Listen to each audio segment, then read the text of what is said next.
Li Stenbolê salên derbasbûyî beriya sersalê heyecanek mezin çêdibû û amadekariyên rengarenk dihatin kirin.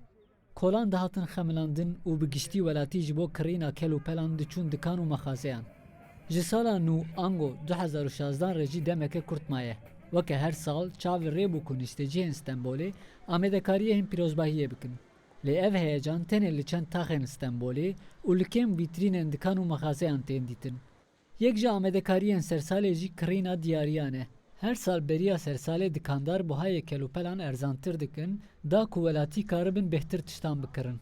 Lê îsal buha şikestina kelûpelan jî ne wek salên berê ye. Senelik indirimlerimiz olur. Salane buha carna kêm dibin. Lê ne weke sala derbasbûyî ye. Li vû tevger kêmtir e.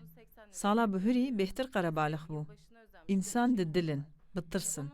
Ji ber wê karê me jî sekiniye henekî. Fazlasıyla durgunlaşıyor. Güzel oluyor. Baş dibe ev cure kêmkirin ji ser buhayê tiştan. Qen em karin tiştan bikirin bi vî awayî. Erken baş. Ji ber ku zû destpêkir em kêfxweş in. Yani çok Min hê tiştekî nekiriye lê feyda wê heye. Yani mutlaka- Teqas ev tiştekî baş e. İndirimler iyi.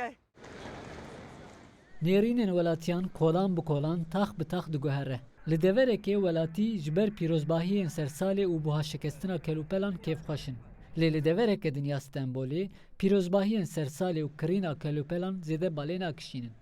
Yapmıyoruz da bize de fırsat Em kirîn û firotinê bi taybet ji bo sersalê nakin.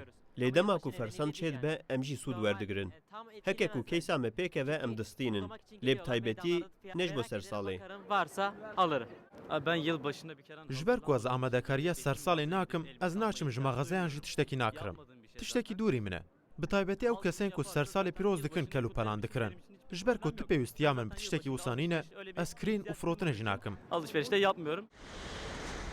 Li hin navçeyên Stenbolê li ser dar û berên ku ji bo pîrozbahiyên sersalê hatin amadekirin hin kaxiz balê dikişînin. Endamên hewldana jinan ya ji bo aştiyê bi sedema balê bikişînin ser şer û pevçûnên li Bakurê Kurdistanê kaxiz bi van daran vekirine ku li ser wan mesajên aştiyê hene. Ferit Demirel, Rûdao, Stenbol.